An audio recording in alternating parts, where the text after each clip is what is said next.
Perfect. All right. Good morning, everyone. Today is Thursday, March 24th, 2022, and this is a meeting of the Concord Middle School Building Committee, and I'm going to call the meeting to order. Let me call roll. Alexa Anderson. Not with us yet. Court Booth. She is. Alexa's here. I saw her. Oh, you did. She is. I think she just has to be, she's muted for the moment, but Okay. she's here. Thank you, Heather. Sure. So Court Booth. And Court was here. He's have to wait for a second. Say, I He's saw here. Court. He actually spoke to me. There we go. There he is. I'll just be There he is. transferring for everyone. All right, Heather, I know you're here. I'm here. Oh, thank you. Court, we were calling roll. You walked away for a second. Frank Cannon. But we counted you here. We counted you here. Thank you. Yep. Was that a yes, Frank? It is a yes. Okay, thank you. Justin Cameron. Good morning. Good morning. Peter Fishalis. Not with us. Don Guariello, I'm here, obviously. John Harris. Here. Thank you. Russ Hughes. Here. Lori Hunter. Yes. Matt Johnson. Present. Amanda Cohn. Present. Carrie LaFleur. Here. Hi, Pat Nelson. Here. Pat's just with us for a short time. She's got other things going on today, so she's going to depart at some point, but we're happy to have you for a short time. Pat. Chris Popoff. Morning. Hi, Chris. Charlie Parker. Here. Matt Root. Here. Hi, Matt. Jared Stanton. Present. And Stephen Staszewski. Did I get it? That's perfect. I'm close. Yes. Hello. Hi, Steve. All right. So we'll call the meeting to order then. I'm going to ask that we hold on approving the meeting minutes. Again, my apologies for getting them out.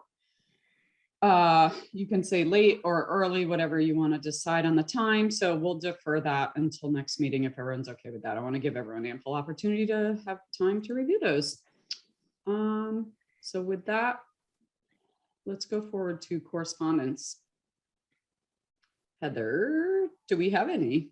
Is there anything that? Sorry, yes, we do. Sorry, I was looking at it and starting to tell you and realized I was No, that's muted. fine. And I jumped right to it. So apologies if you're not quite ready. No, that's fine. No, I'm ready. I just had to get to the right screen so I can see it. We just had 2 incoming correspondence since last time.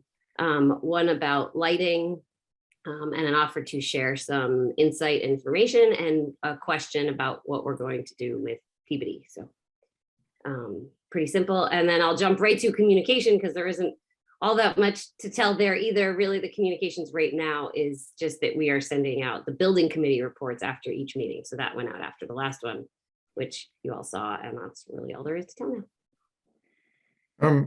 Also, I'd just like to note another letter. Perhaps it wasn't sent to the middle school building committee itself, but from the Special Education Parent Advisory Council.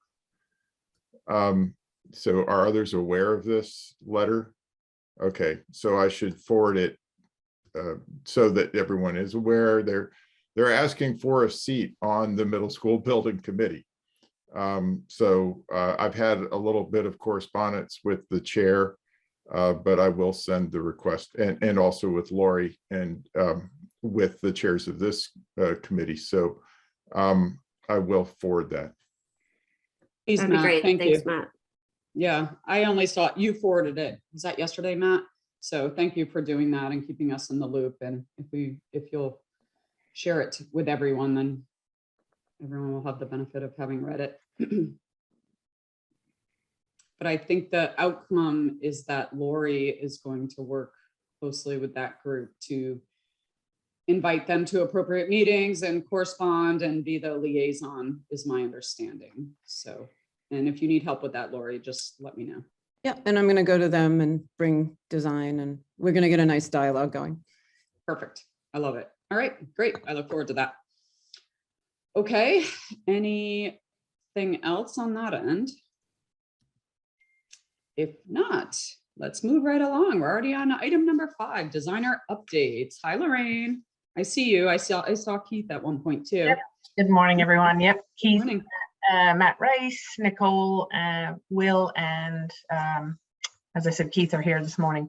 We wanted to bring you up to date on a couple of things. I think the presentation went out. I'm going to share my screen if that's acceptable.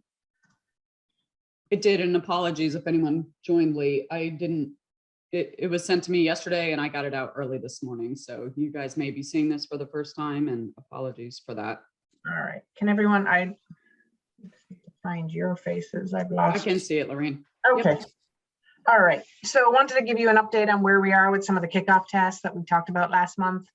Over the last 2 days, the Ewing Cole team, SMMA, Laurie, Justin, and the staff from Concord Middle School, which includes both Sanborn and Peabody, met to update through educational programming just to get an advancement on where we were. Keith, if you wouldn't mind just giving a brief update on sort of the tasks and the outcomes and highlights from those meetings.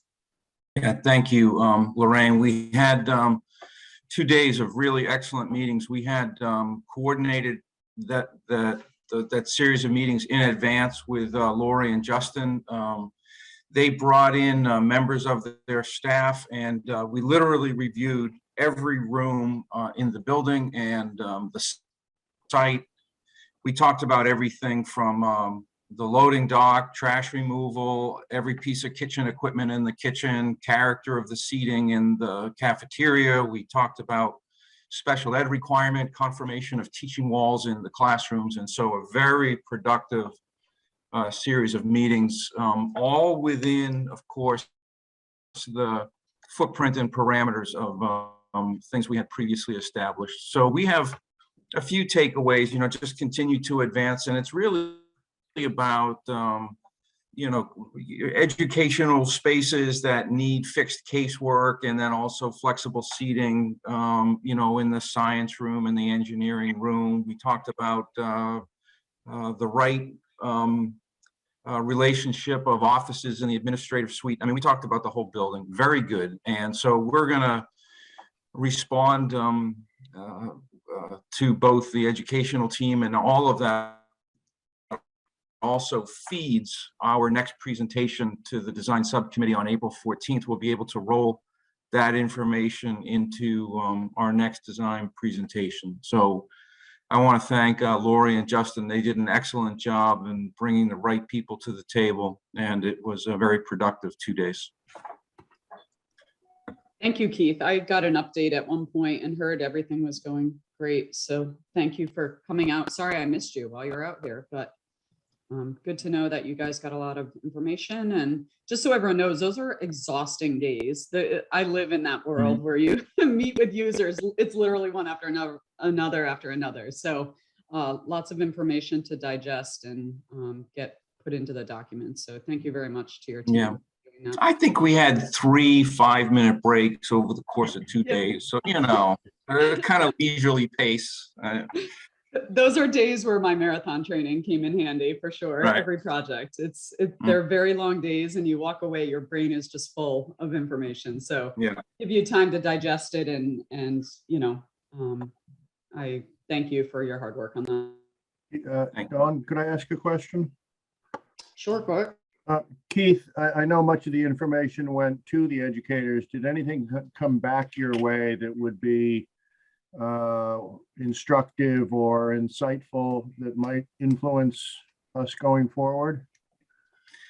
We will share that with you as we integrate it into the design. But Court, the whole discussion was clearly framed by the parameters established in the schematic design phase. So, there was no adjustment to the square foot location position of the building, not the structural frame, not the exterior cladding, not the window to wall ratio, none of that. It was all kind of fit out of the classroom. Some of it was, there was as much dialogue about informing the teachers and the staff about what's really in the school and how it works, and then them feeding back to us how they anticipate working in there and telling us exactly what goes on. There was a discussion, for instance, about what actually goes in the family and consumer science room. So that's just one example. So we have to take that information back, then we'll feed a sketch response to Lori and Justin, they'll say, yeah, that's about right. Maybe you could change that. So it's all, I think I just want to tell you that it was all very informative, but nothing was unexpected or nothing that would derail the process. I hope that answered the question. If that was not the answer you were looking for, I'd be happy to respond to it. No, I was curious, not if they were gonna debate square footage or mechanicals or anything like that, but rather if there was anything significant in terms of the space that they would occupy, how they expect to use it, and whether that would bring any recommendations back our way at this juncture. What I'm hearing is probably not. There's not. I mean, the one thing, and I think Don would confirm it, if you attended 100 of these sessions, you would get 100 requests for more storage. So that was a recurring theme, and we just have to be shrewd about how we integrate that. But it was all very productive. Thank you. Informative. Yeah. Hey, Keith, I don't know about you, but I always follow that request with, this is a brand new building. Let's make sure we only bring into it what we need. So Lori was preaching that all day long, so we appreciate that support. I'll add to that we, SMMA in Ewing Cole, and I think Hill as well, took notes, so those will be shared as well.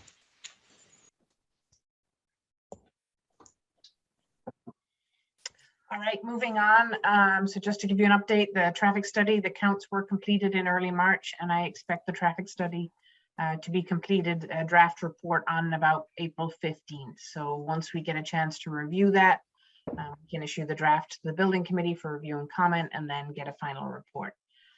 Just again, conversations with our traffic engineer, nothing major expected out of that, but just want to understand that they are in concurrence with sort of the on-site circulation and design, and if there's any recommendations on the main road.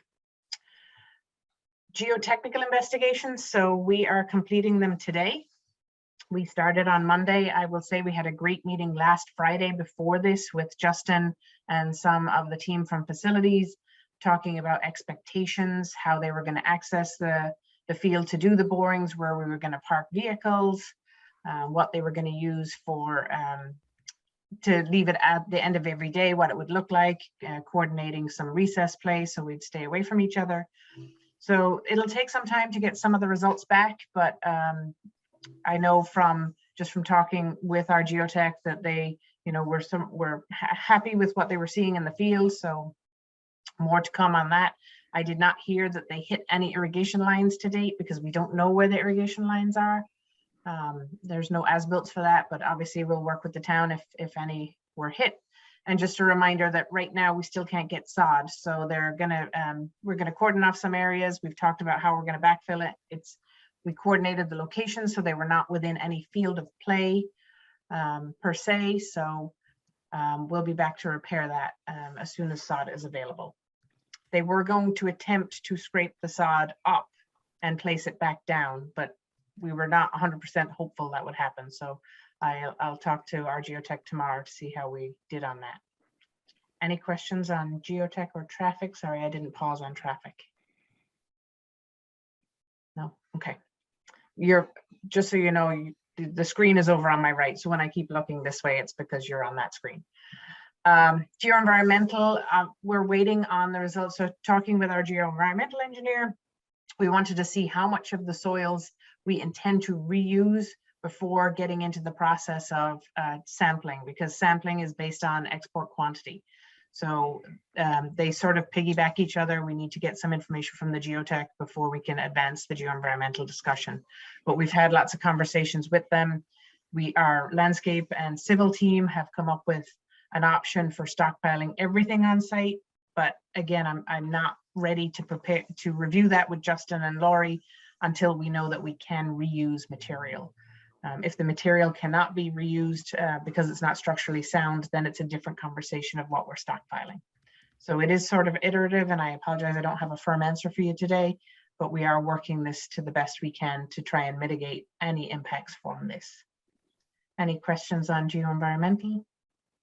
Lorraine, can you speak to, just to set expectations, can you speak to timeline for the geotech report and information? I'm expecting a draft report in about 2 to 3 weeks, Ian. Thanks. Sure.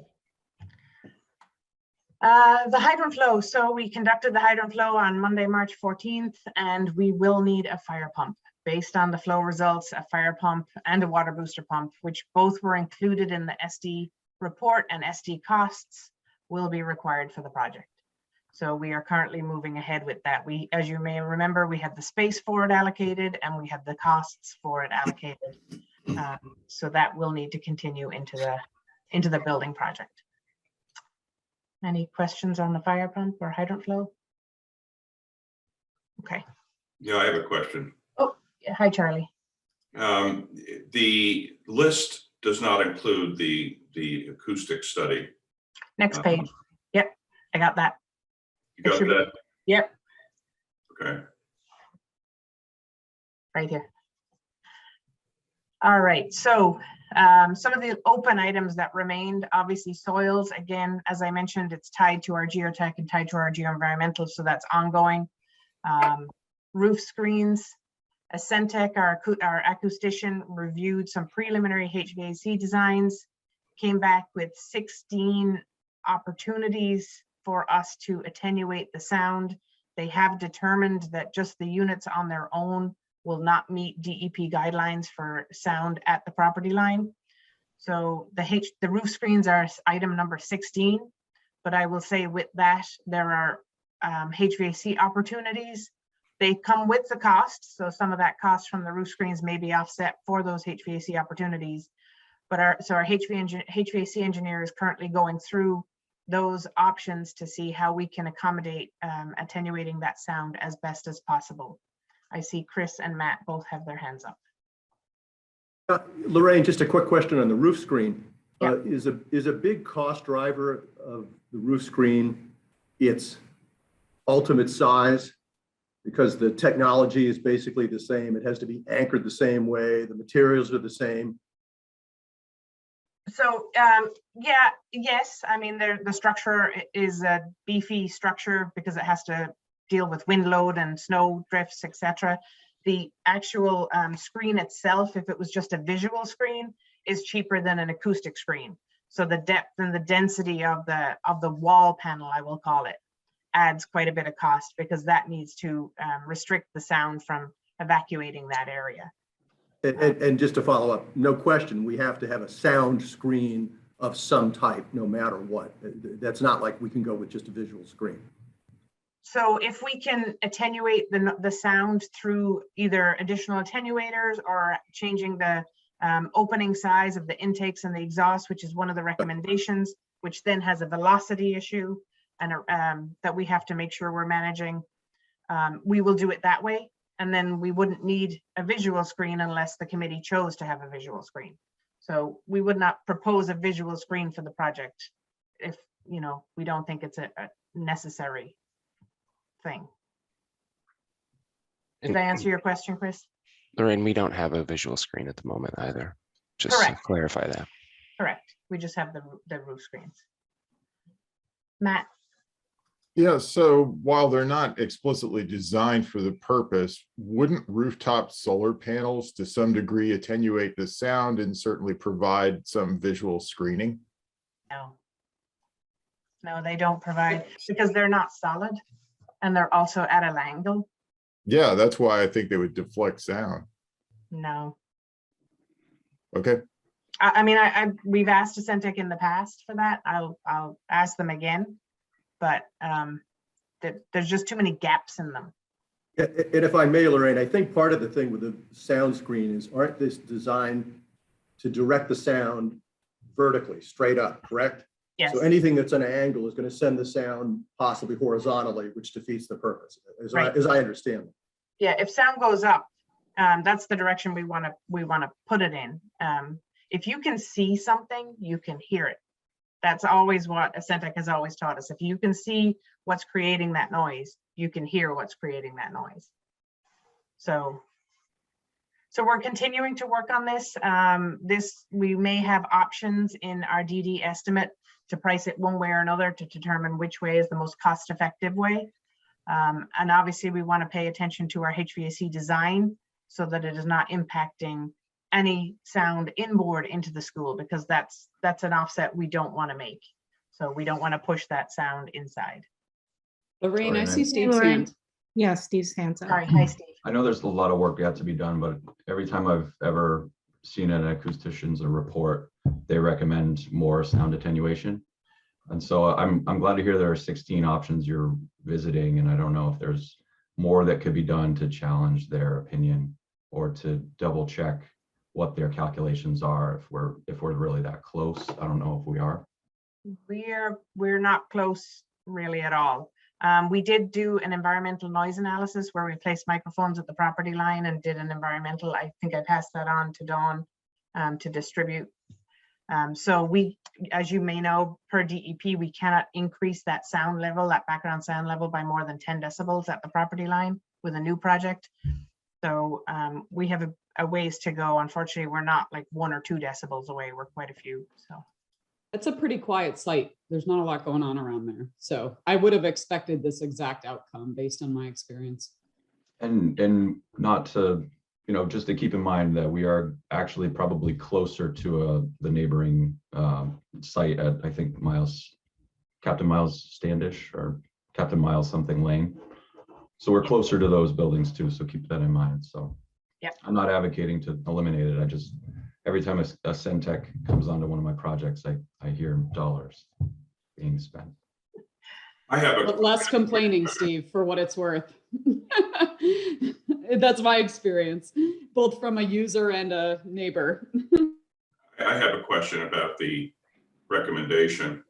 Has Centec recommended a specific type of material for the sound barrier? My understanding is that, to be effective with sound, you need fairly substantial material, that there's a significant difference in sound attenuation between material types in these screens. What have they said about that? so we would have it's a more dense makeup. So if, for example, if it was a visual screen, it might be a louver, where we have clients who don't want to see the rooftop, or you're approaching the building from up high and they want to screen that out. This is really going to be a dense structure with cold form metal framing, a hardy plank type material on one side and a rigid board on the other side, sometimes with insulation inside. So we have lots of projects, Charlie, that have both the acoustic and visual and none. So they've given us, the typical, the dense, I will say a dense wall panel that we need to provide for this. But again, they've given us, right now the screen is option 16 of 16. So we're going to try and work through the HVAC options instead as our priority and see if we can eliminate it that way. Okay. Just an update on ventilation. The design is ongoing. The goals are there in the forefront, I will say, for our internal team meetings. This is an item that these 4 items were just set on the internal minutes and they're brought up at every meeting. So our HVAC engineer is acutely aware of the goals and we're continuing to advance that. And the fire pump was one of the other outstanding VM log open items. And as I stated, based on the results, we now need a fire pump. So that item I deem as closed. Any questions on the open VM items? Okay. So we wanted to come back to this full committee. We met with the design subcommittee last week. There were 4 value management items that sort of affected the design. And we had talked about them in a very nuanced way when we were doing the value management. And they were somewhat subjective. And we wanted to make sure we incorporated those changes and reviewed them so that everybody agreed with the approach and was comfortable with that intent as we move forward. So I don't know if I'm passing it to William or Keith, but the 4 items were 26, 18B, 20, and 27, which, without the description, I would never have remembered what they are. So you all have the description. One was eliminating that corridor. between the locker room and the gym, which takes 934 square feet out of the building. And then 2 of them were changing the brick type to a ground face CMU in certain areas of the building, 1 in all locations and 1 in some locations. And then the glass, reducing the height of the connector in the as we transfer from the academic wing to more public wing. So with that, I'm gonna advance the slides. And who am I muting for? Keith, you're on mute if I'm muting for you. There you go. So for brevity, I'll just handle all of them. We talked to the design subcommittee. We went after these 4 initially because particularly the first one refines the perimeter of the building, and simultaneous with all this design advancement we just talked about with the DD programming and even the things that Lorraine is giving updates on. We're also advancing the structural frame, the position of the primary mechanical equipment that impacts vertical pathways for ductwork and all those things. So this was really important.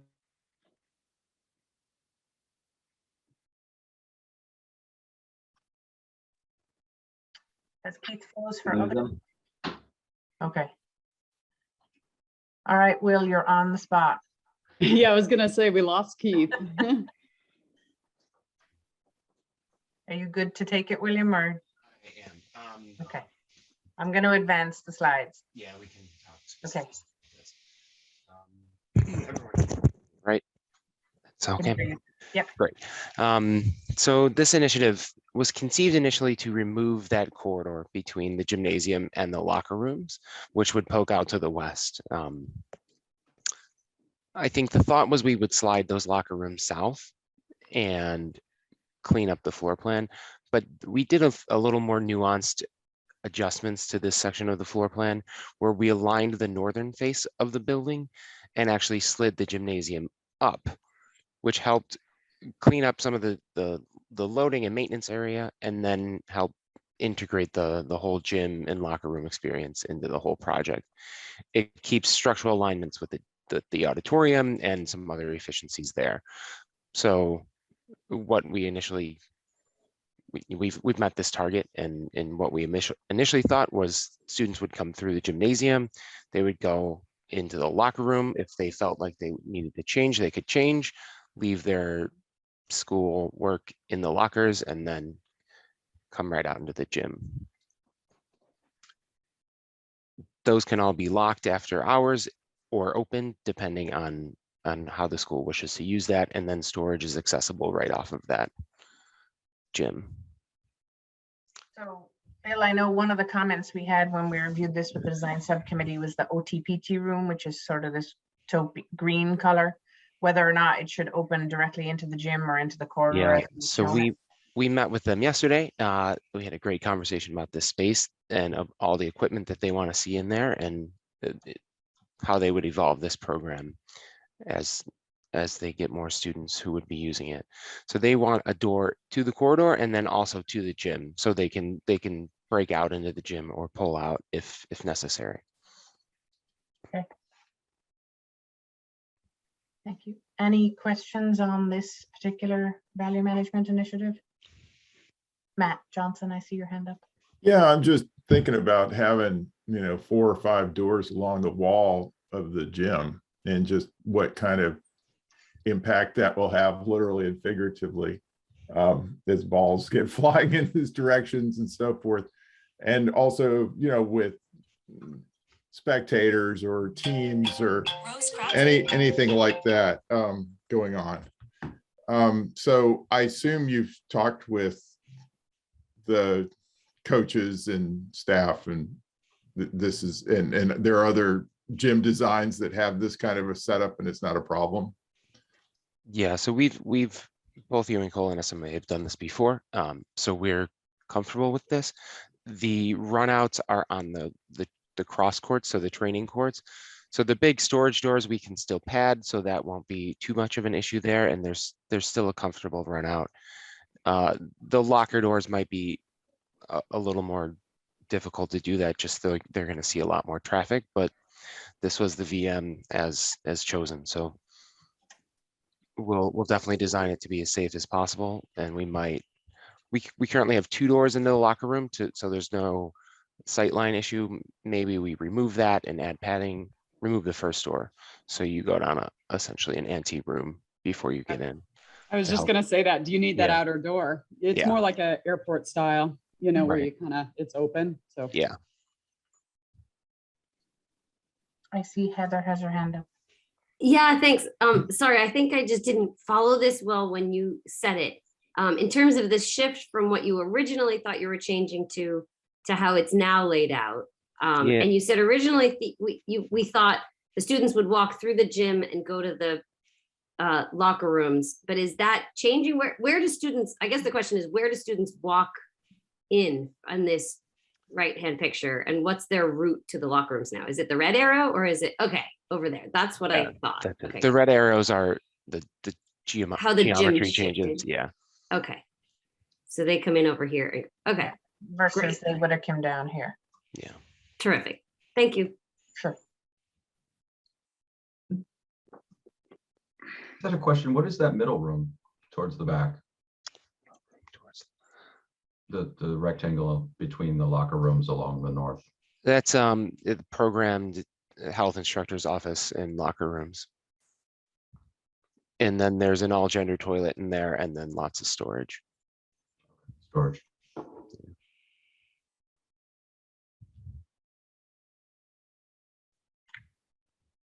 Any other questions on this? Matt? Thanks, Lorraine. Oh, sorry, I just left my hand up by accident, or, Sorry. oh no, the other Matt. excuse me. Matt. Sorry, Matt. I guess I'm just, I don't know what my question is, but we're expecting a lot of use from outside groups, from Concord Rec.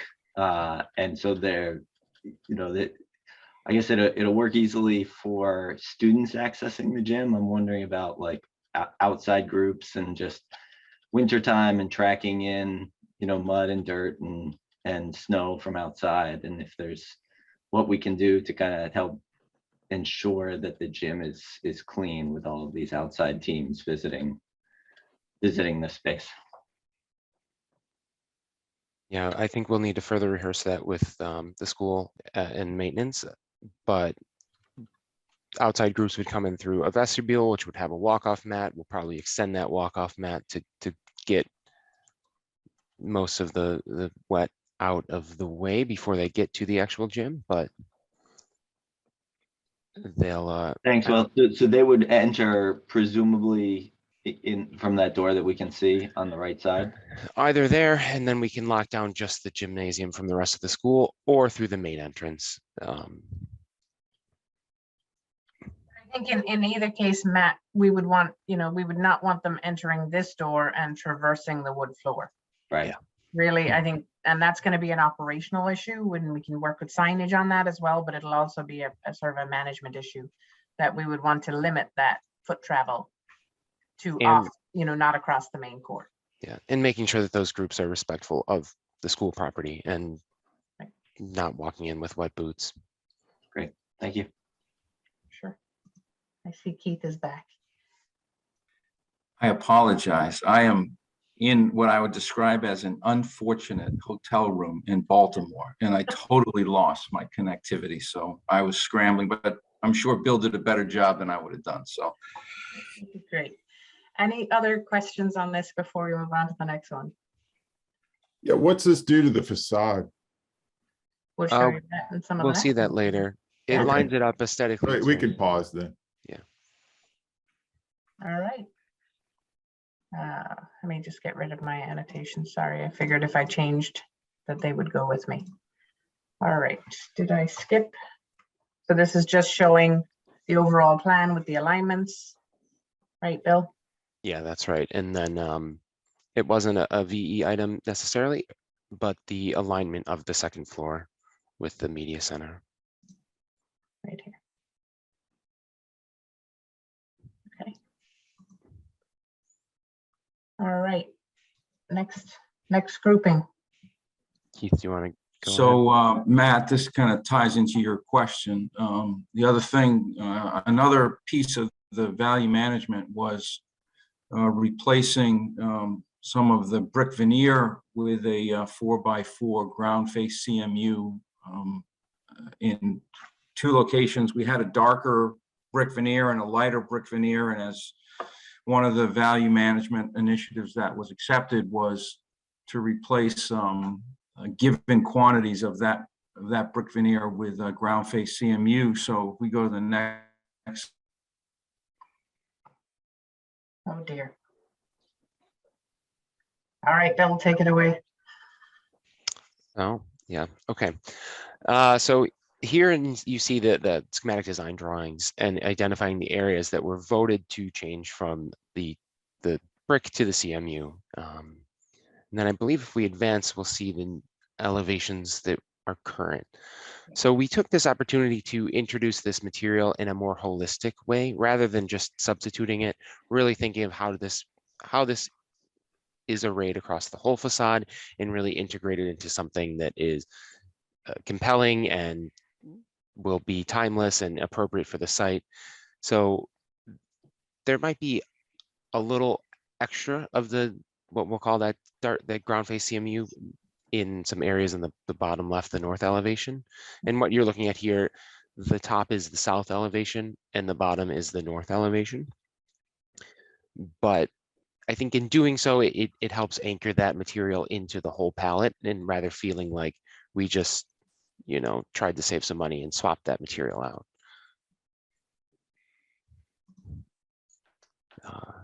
And here we just want to introduce that, we're in design development. We're going to be looking at a broad range of colors, and then, building that grain textured brick will be a selection of 3 equal manufacturers. They all have their own individual palettes. So it's going to change and develop, and probably until we've awarded a brick manufacturer. And then in the middle, you see some samples of a phenolic wood panel, which is the element at the lobby connector. And then CMU, much like brick, has a very wide range of possibilities. You can select individual aggregates, and you can create subtle treatments of that material that help add texture and depth and shadow that don't necessarily add cost. If I can pause for a minute here to explain. So I think most people have either been through a CM at risk process or a design bid build process, but in Massachusetts, our masonry is a file sub-bid. Therefore, with all products on the project, we must list 3. And unless we take a proprietary vote, which says that there's a reason and a benefit to the town to do so, it's an open bidding market. So they can pick one of the 3, or they can come in and say, I have another product that I feel is equal, and they have to demonstrate that and prove it to you.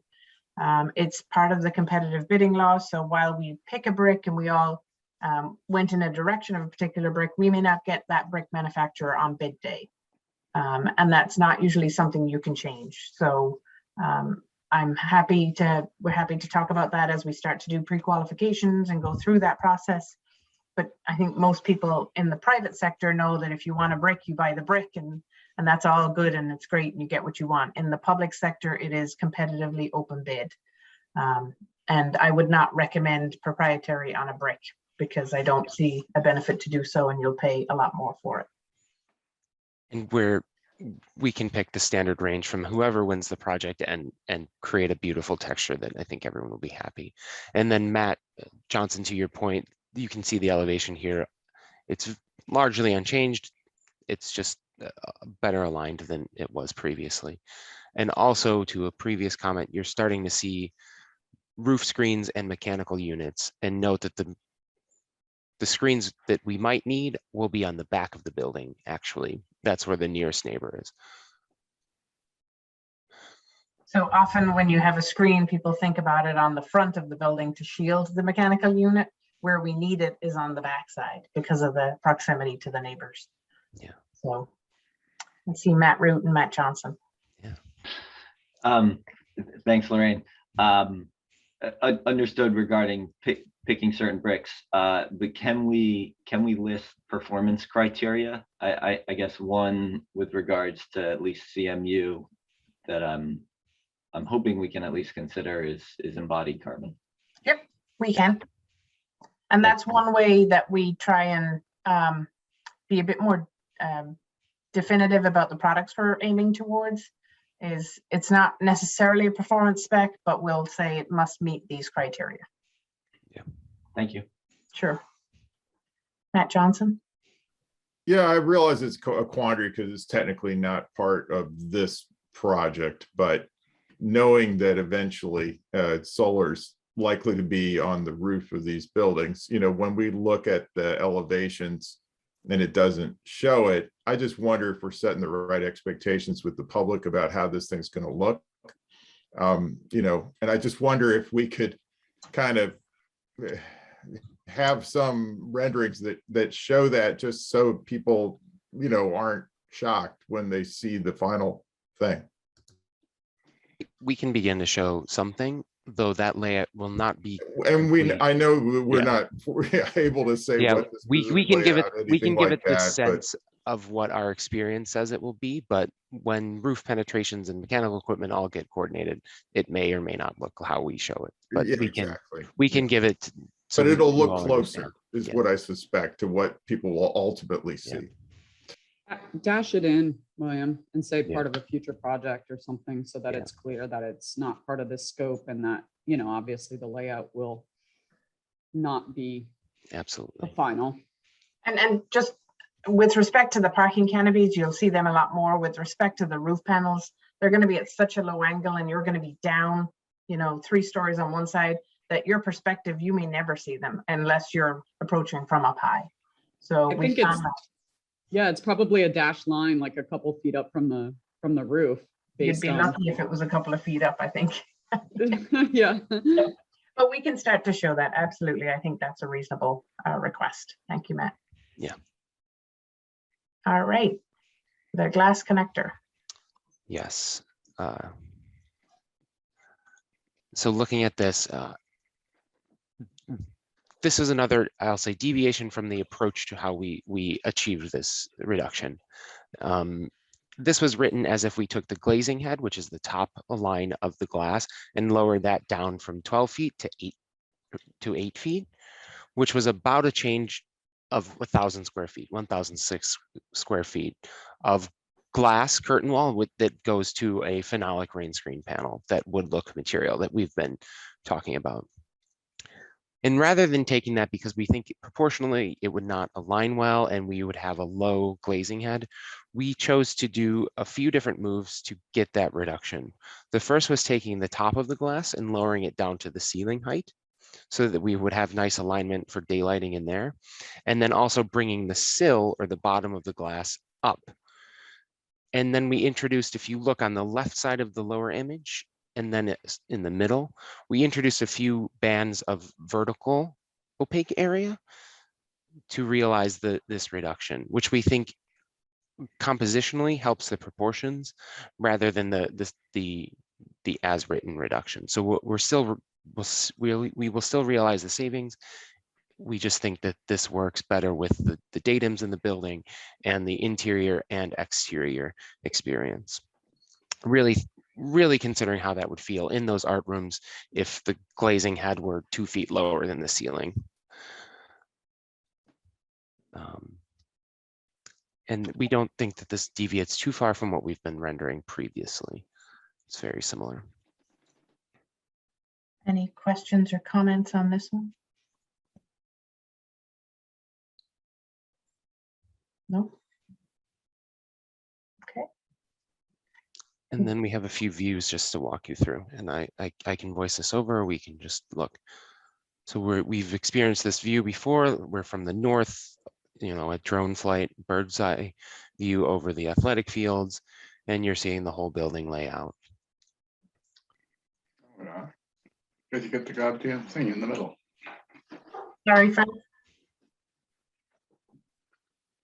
Did you have a question, Frank? Nope. Okay. Go ahead, Bill. And then a similar view from the backside or over the trees, seeing the south elevation here, and that connecting element in the landscape swooping under and really connecting the whole front of the building with the back of the building and the wonderful forest that's on the site. A familiar view, just realizing that material changes a lot's great. William, I think Matt Root might have a question. Oh, sure. Yeah, we can just Oh, I jump in. see Steve's hand too. Yeah, happy to. Thanks, Bill. Sorry, could you go back to one more slide? Yeah.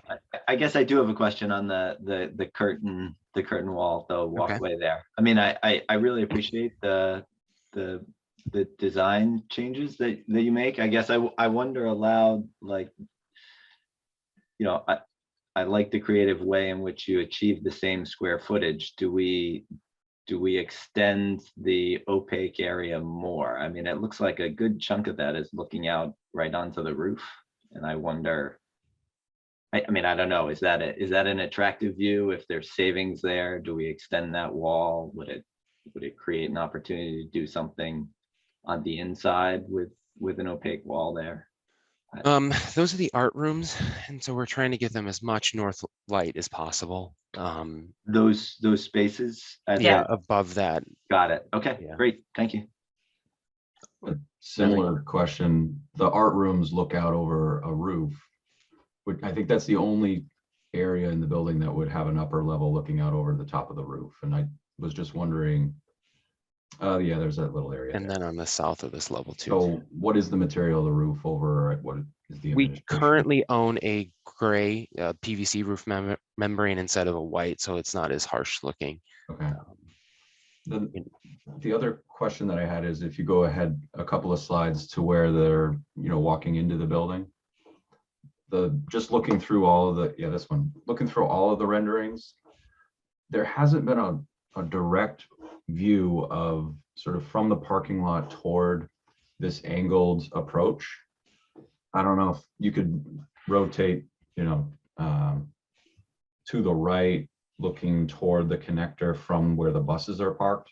That's kind of like where everybody's going to see the building when they approach it, when they're in a car or a bus. And I haven't seen that view. And yeah, so I just was questioning like how this metal and the overhang looks from the other side, and not to change anything about it, but I think a little more attention to that visually would be helpful to understand. Yep. Yeah. We can do pull one of those views out of the model and present that at the next meeting. Matt, do you still have a question? Sorry. Okay, your hand is still up. All right. Sorry, Bill, do you want the next slide or keep going? Yeah, I think we can go ahead. Again, a familiar view, realizing that the CMU changes and the glazing updates there. And then go ahead. And here's that landscape passage amphitheater underneath the building. And this is where the gabion walls were changed to the precast concrete. We'll introduce some greenscape. Yeah. Is this where you would be able to show the different brick palettes in these elevation views? Is it possible to show that in this rendering, or is that a costly endeavor to show brick options in a rendering like this? Or even backing up one? We've done that and played with different colors and textures to that brick, and I think at this point it was voted to proceed with this general color palette, the grain color we call it. It is possible, but again, it's we don't know who's going to win the brick, so we don't know what specific color range we're working with, and that's probably something that's better done with small mock-ups in the field once that person's awarded the job. Yeah, Steve, it may be worth sending you the studies that were done in schematic design to understand how we arrived at this solution. That's not to say there couldn't be small variations, but the committee as a whole voted to proceed with this palette. Yeah, and this is coursed out using 3 different brick colors, which we will draw and own. So there'll be an A, B, and C, and then that's how the mason will know to create it. But what exactly A, B, or C is something we just have to be comfortable not knowing exactly what that will look like until we know who owns the brick. I mean, you said that there'll be variation in color only due to the manufacturer, right? So the manufacturer is going to have to meet that tone really closely, and whether or not it's a a shade lighter or darker, it's gonna be that color, right? Yeah. So I just want expectations if people see these and then they see the building in a year or two, they're not surprised at a radical change in the color. Yeah, and I think as the project develops in DD, we'll have actual material samples. We'll pick three sets of colors from 3 manufacturers, and that will be in our drawings and specifications. And then it might be someone else. Very common practice in public work here. I'd expect that the basis of design is what you're rendering, and Yeah. that would be to see either a board or a We'll palette have with that. exact. Yep. Yes. Yep. We can work with the masonry rep to mock that up on a board that we can bring to the meeting. Yeah. That's perfect, because even with lighting and whatnot, the renderings can be deceiving, even if you have the real brick or the real material. We can take it outside and look at it in real light, and that's how we prefer to evaluate materials versus rendering it, because if your screen brightness is different, it's going to look different. Or and then this is a view again, another sort of bird's eye view, because hopefully this is all very lush forest and the building blends in, but just seeing the backside of the building here.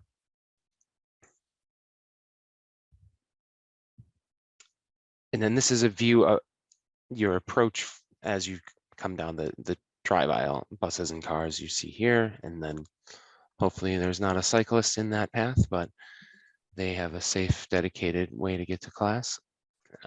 And you're seeing that textured brick wrap around the corner. There were some updates here with how materials track. We haven't really seen this corner, but you're seeing a lighter CMU up top and then the coarse brick below, and then now the inclusion of a site wall on the right as well. That site wall is to shield generator, transformer, Batteries. There's a lot back there. And that's that. Thank you, Matt Root. Yeah, sorry, quick one. I see the overhang on the side there. Is there an overhang on the front as well? No, the front is facing north, so it won't do anything performatively or aesthetically. So that's driven by shading of the glazing there. Yeah, it's really, this corner of the building is among the most public views, so we really want to make sure that this is architecturally interesting and inspirational and captures the imagination. So that overhang throughout the day will cast a very interesting shadow, and which hopefully will play with the brick and be a very calm but interesting and compelling move across the whole building. Yeah, no, I mean, I like the overhang, and I think I from a performance perspective, I think it does add value from just weather protection. Mm-hmm. Yeah, I mean, there'll be some kind of roof edge overhang on the north, which is just by necessity of design and construction. Thank you. All right. So just to give you an update, what's coming up next, we'll be back in front of the design subcommittee on April 14th, talking about the advancements of the classrooms, the commons, auditorium, cafeteria, and gymnasium. And again, that's, coming out of these I'm looking over here because you're on this side, coming out of the educational programming meetings that we just had 2 days of, as well as a site and landscape update, because part of educational programming does include how we're going to use the site for educational purposes. So it's not just all about traffic and parking. So it's really about, the outdoor spaces and the outdoor classrooms.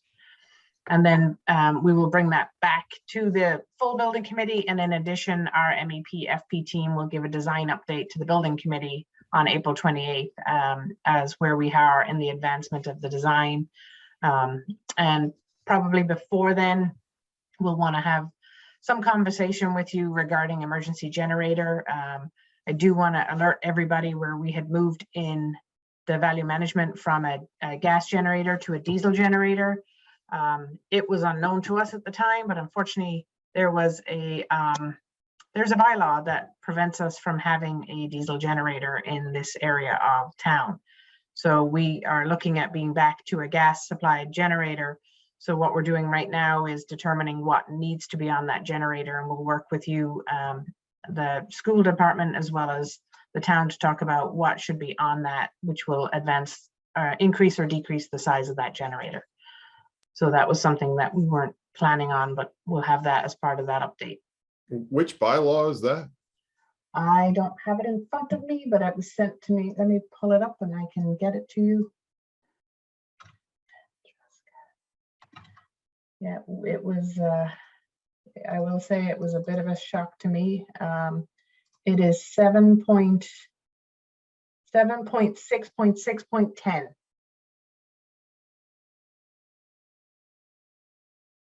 So if it's something that we Matt's got his book handy. Yeah. I love it. And one other update I'd like to give everybody, I'll stop sharing for a moment. And I'll put you back in front of me so I'm not looking at, you're not looking at the side of my head. We had a great meeting with the water department this week. I'm trying to remember all the meetings already. This week with Melissa, talking about water quality, water quantity, water conservancy, some of the things that the town of Concord is doing with respect to testing and ability to make sure that there's, constant flow and no dead ends in the water line. We talked through our designs. We shared what products we're proposing. They did ask us to add an outdoor water fountain at the fields, and they're going to get us over what their standard is. That is something I may need the building committee to vote on proprietary, because that is a standard fixture. They have all the parts. They know how to fix it. So we'll want that to be it. And it's a one and only, so it's not a big deal in my opinion. We also had a great meeting with Alan Cathcart and Marcia on the septic design yesterday. And I was on the phone for most of it, but I followed up with Steve from Niche afterwards. And that was also a great meeting, advancing the design of the septic system and confirming all our understandings. So we're moving ahead with town department meetings, making sure everything is in alignment. We had a conversation with Elizabeth on permitting. So we have 2 permitting tracks. I will get that schedule. It's going back and forth between Niche and SMMA right now. There's 2 approaches for us. So I'll get that out to this full committee through Dawn to show you what our plans are, just so you're aware of our permitting approach for the project. So I think a lot is ongoing, lots of meetings during the week, and advancing the project. Matt, were you able to pull up that bylaw? Yes, it's a prohibited use in the groundwater conservancy district. Yeah. Who knew? Is it worth trying to seek a waiver on that? Well, prohibited use is a pretty strict thing. It's not that discretionary. Yeah. In zoning bylaw. So. Yeah, I mean, I'll just articulate that. But I mean, we could apply for a variance. It's just that I know that the ZBA's approach to variances is once every 10 years, if that. And right now we're looking at the, whether or not we need any variances on the project. So if we don't need any variances, we'd really rather not open that door to have to get, before it, because it changes a lot of things. So what we're looking at, Matt, is, understanding what our size of our generator needs to be and making sure that we have a discussion about what should be on the generator and what shouldn't. Mm-hmm. So that we have the optimal design for that generator. Yep. Thank you. Sure. Yeah, it was a new one it caught us by surprise, I will tell you. But now you all know.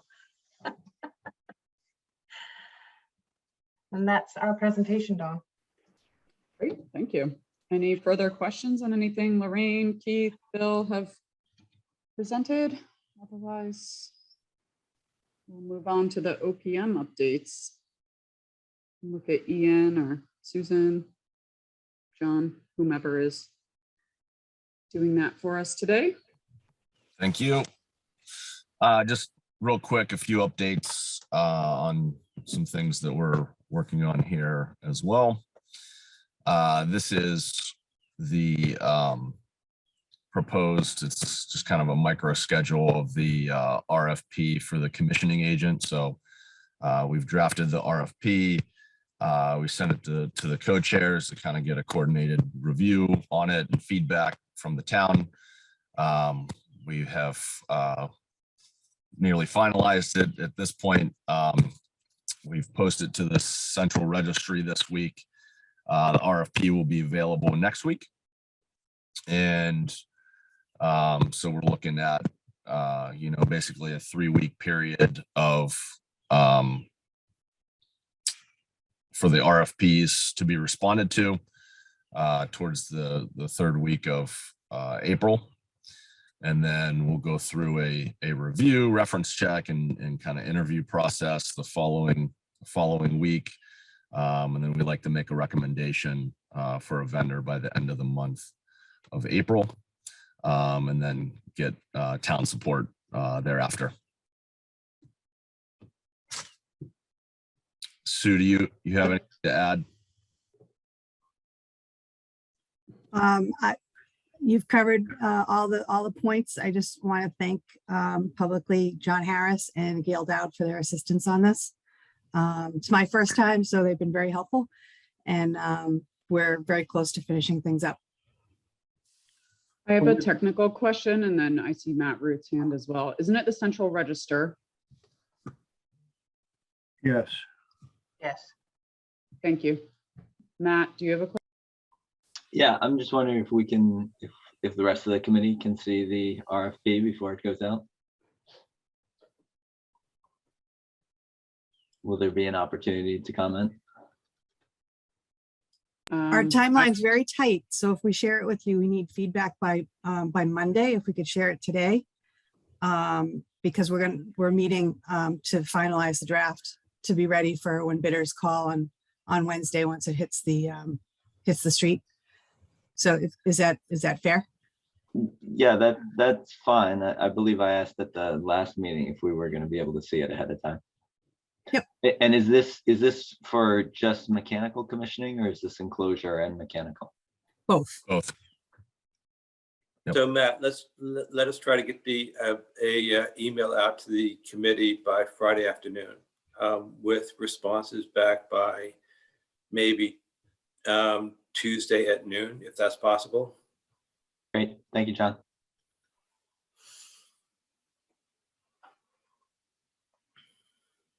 Anything else on the RFP? Yes, please. Maybe this is for John. I'm not sure. With the town as the contracting authority, can you give us 60 seconds on the interface between Hill and the town vis-a-vis this process? And then how it comes back to this committee, please?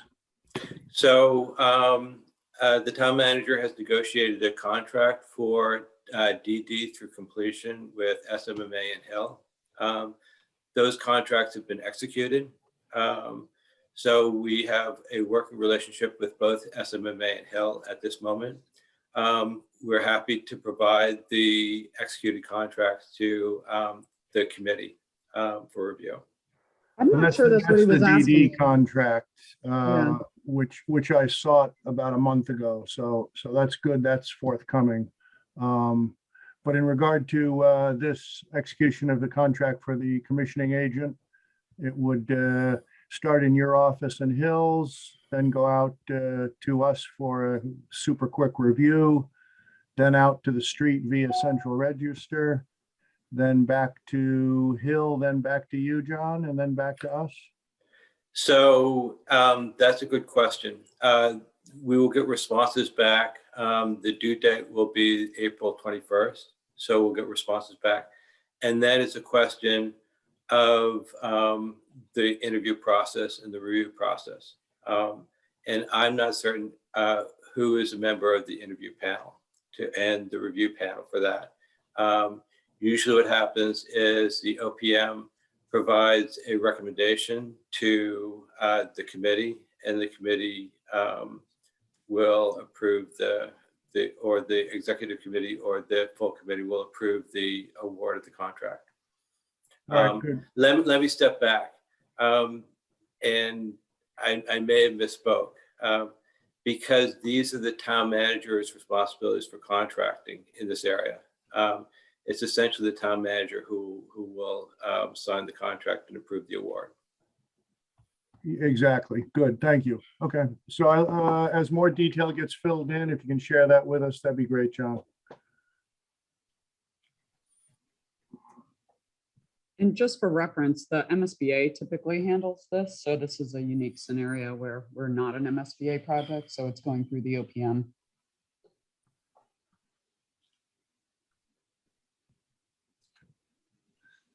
Any other? Sorry, Don, real quick. Sorry to interrupt. This is Jared. I'm sorry. I'm still on my phone. I also took a look at this RFP. I'm MCPPO certified. It looked very good, standard, but fit all the Concord criteria. So I also did look at it, and I did speak to Gail, just to let you all know. Thanks, Jared. Were you going to say something, Lorraine? Yeah. I just wanted to let Matt know that our design team was through the RFP. We worked with Hill. We provided a lot of feedback comments to make sure that the systems and the goals that we're aiming for and that we've talked about through SD are covered. We added quite a bit of criteria over, the exterior envelope and made sure that all of that was in there. So when you get it, you'll know that our team has already been through it. Thanks, Lorraine. Sure. Okay. Okay. Anything else on RFP? All right. Let's see how Ian. Next item is just the cash flow. Giving you an update on the cash flow here. So this is an integrated cash flow that has both the initial appropriation of 1.5 million as well as the recent vote in January 20th for 102,816 for the warrant article. So this is the combined total project budget cash flow. It has essentially the projected schedule on the left here, and it takes you through the end of the project. So we are here, we're in March 2022. There's been 1.25 million spent to date, which is a little less than what our projections were there. We do have to process one final invoice from SMMA for the feasibility and schematic design phase, and then we'll start billing now that the contracts are executed for both Hill and SMMA. We'll start billing accordingly for the design development phase. But this takes you through projections through the end of the job, and I'll show you the graph here. But essentially the billings are pretty light until you get into construction in 2023, 2024, and then you see a steady climb up for cash flow and expenditures during the construction phase, and they kind of taper off in 2026. So any questions?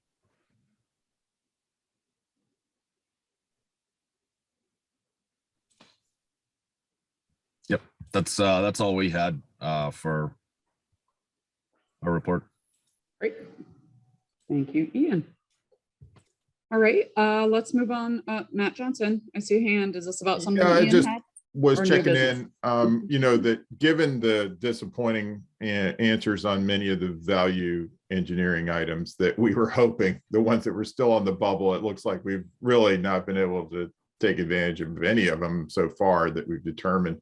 I'm still holding out hope on the soil, and I just didn't know if there's any further, prognostication around that. Lorraine, I can reiterate, yeah. So what I had. thought you covered that, but I'm sorry. I must. oh no, okay. that's all right, Matt. I heard about the boring, but I didn't know. Right, so we've been working with our geoenvironmental engineer and our geotech, as well as landscape and civil. We've come up with a stockpiling plan that would stockpile everything on site which we haven't yet shared with Justin and Laurie, because what we need to do is Okay. determine from the geotech what soils we can reuse. So we want to make sure that our soils are structurally sound where we want to place them, you know, where they need to be structurally sound, or if they're common fill or can be used in other areas. Because that will determine what we're saving on site and what we don't want to use. So that'll change, Right. potentially change our export number. No, but it's still, it's a generally positive direction that we're looking right now in terms of being able to yield some savings. So we'll be able to stockpile on site. What I need to hear from our geotech is that we How can much? use everything we're stockpiling. All right, thanks, and sorry for.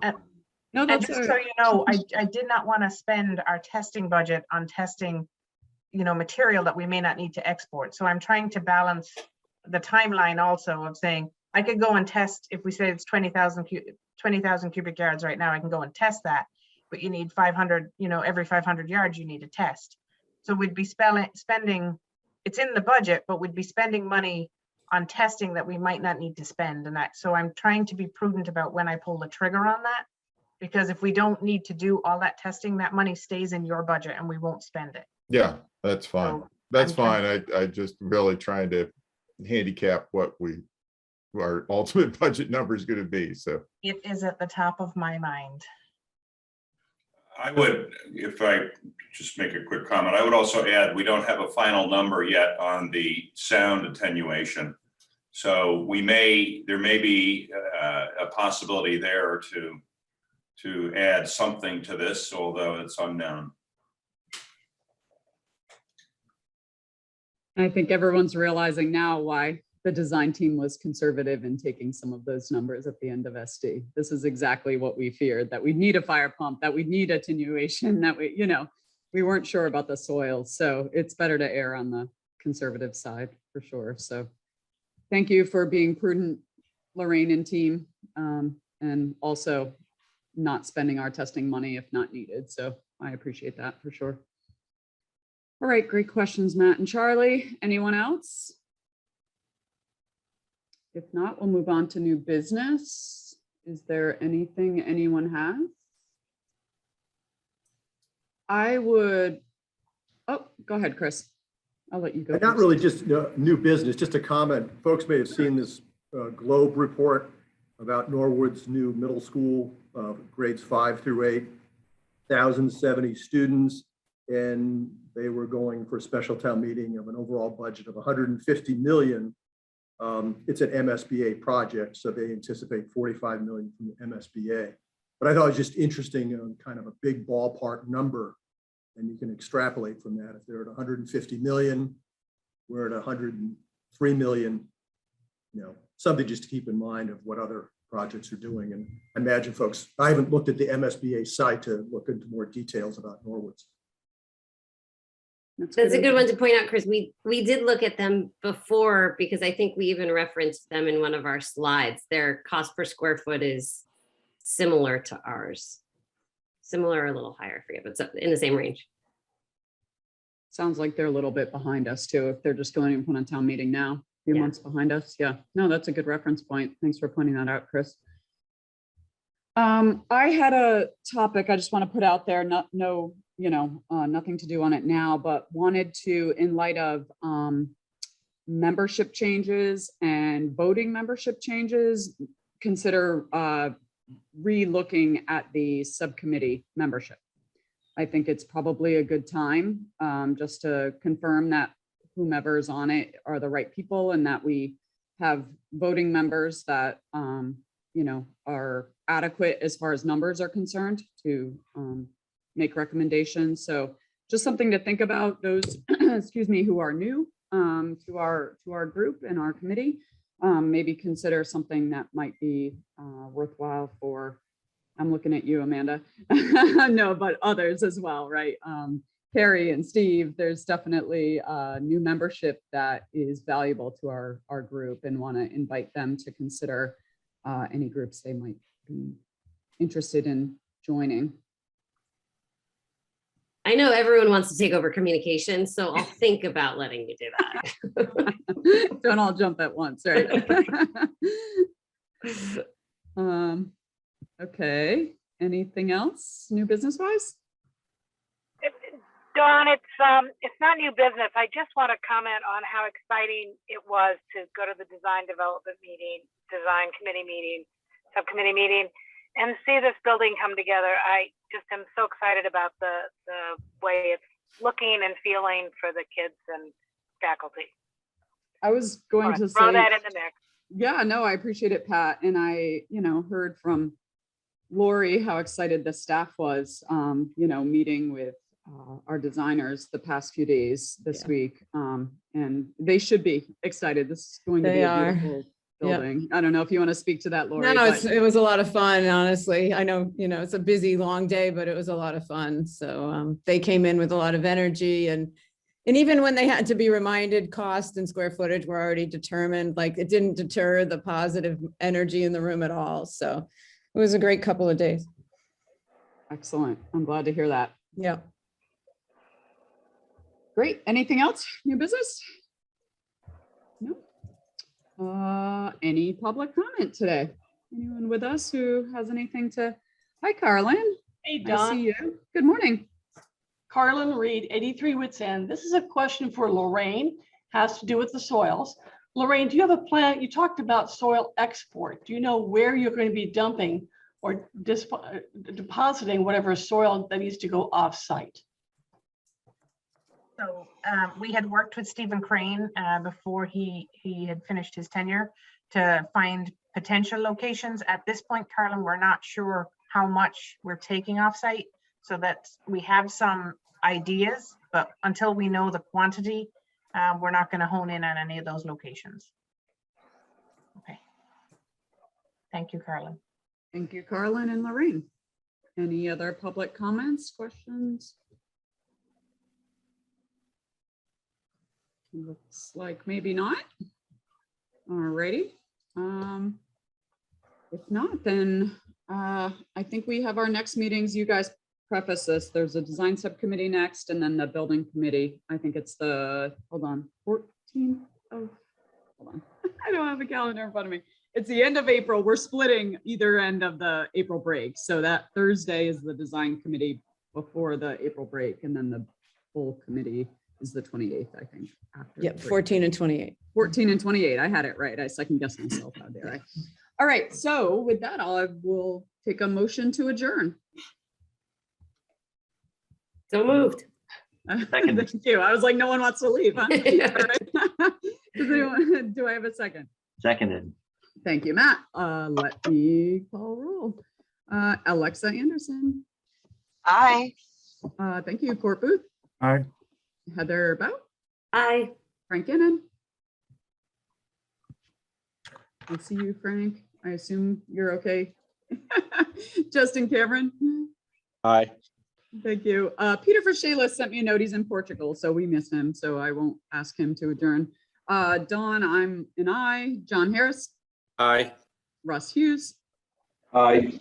Thank you. Lori Hunter. Aye. Matt Johnson. Aye. Amanda Cohn.